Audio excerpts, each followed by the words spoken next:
I've spent 15 years in rooms where people lie for a living. I've watched the sweating brows of CFOs under federal audit and the rapid-fire blinking of middle managers caught in an embezzlement scheme.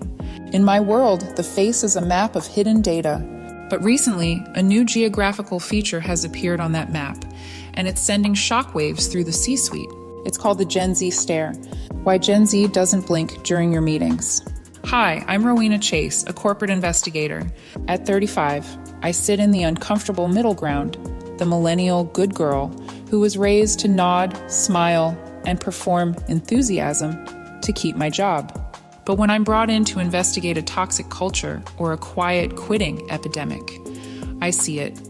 A 23-year-old associate sitting in a town hall, looking at the CEO with a flat, unblinking, and entirely neutral expression. It isn't hostility. It isn't even boredom. To an investigator, it looks like a human audit. And for leadership, that silence is the most terrifying sound in the building. The death of the corporate nod. For decades, the hierarchy was maintained by mirrored politeness. If the boss laughed, the room laughed. If the boss looked concerned, the room nodded in solemn agreement. This was the performative labor my generation perfected. We provided the enthusiasm data leaders needed to feel like they were actually leading. Then came Gen Z. The stare is a refusal to submit that data. When a manager makes a cringe-worthy joke or delivers a scripted speech about being a family, Gen Z doesn't offer the courtesy laugh. They just watch. It's a total breakdown of the traditional corporate social contract.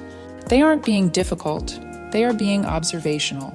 They have realized that their facial expressions are a form of currency, and they have decided to stop spending it on people who haven't earned it. The forensic silence. In an interrogation room, the most powerful tool I have is silence. If I stop talking, the suspect will eventually feel so uncomfortable that they start talking just to fill the void, and that's when they slip up. Gen Z has weaponized this silence by accident because they don't feel the millennial urge to smooth things over. They let the awkward silence hang in the air like a fog. I've watched senior VPs stumble over their words, get defensive, and eventually reveal more than they intended, all because a 24-year-old didn't say, "makes sense," after a confusing directive. To a leader, the stare feels like a judgment. To an investigator, it's a masterclass in passive data collection. They are letting you talk yourself into a corner. The integrity gap, the loading icon. This generation was raised in an era of deepfakes, AI, and filtered reality. They have the most sophisticated nonsense detectors in human history. When they look at you with that unblinking stare, it's not because they are zoning out. It's because they are processing the gap between your words and your actions. If you say the company cares about work-life balance while your Slack status shows you're online at 11 p.m. on a Sunday, the stare is the loading icon while they verify your integrity. They are cross-referencing your values slide deck with the actual metadata of your behavior. They aren't looking at your face, they are looking through it. The anxiety of the unwatched leader. Why does the stare cause so much anxiety? Because leadership in the 20th and 21st centuries has been based on validation. Managers are used to being mirrored. When they don't get that feedback loop, when they don't see the good girl boy nod from the front row, they begin to spiral. I've had CEOs pull me aside after a meeting and ask, "Does that group hate me? Are they planning something?" Usually the answer is no. They don't hate you, they just don't revere you. The stare is a sign that the God complex of the C-suite has been dismantled. Gen Z treats their boss like a software update. They're just waiting to see if the new features actually work before they commit. Surveillance in reverse. We spent the last decade worrying about companies surveilling their employees, but the Gen Z stare represents surveillance in reverse.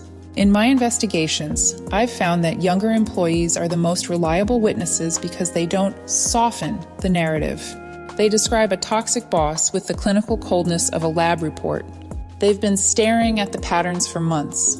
They know who gets the credit, who gets the blame, and who the missing stare in the office is. That person everyone trips over, but no one fixes. The stare is the recording phase. The HR complaint, or the TikTok expose, is the playback. The vibe shift that can't be bought. You cannot buy the stare. You can't end it with a catered lunch, a cool office space, or a Slack channel for pet photos. Those are distractions, and Gen Z sees them as such. The stare only ends when the integrity gap closes. It ends when the leader stops performing and starts being authentic. I've seen the stare break exactly once, when a CEO admitted they had messed up, apologized without a PR script, and took immediate action. The room didn't just nod, they engaged. Until that moment of radical honesty happens, the stare remains.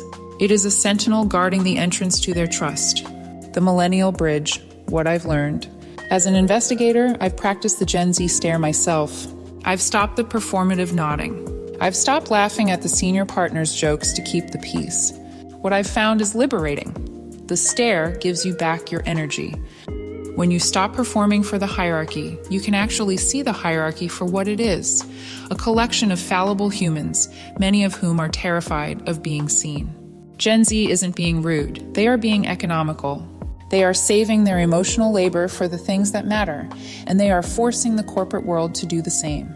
And deep down, I know this. The future is unblinking. The Gen Z stare is the first sign of a massive shift in corporate power. It is the refusal to be gaslit by corporate jargon or pacified by performative culture. If you are a leader and you see the stare, don't try to fix the employees. Fix the gap between who you say you are and what you actually do. Because it's not just the company laptop spying on you. It's sitting in the meeting, 23 years old, and it's not going to blink until you tell the truth.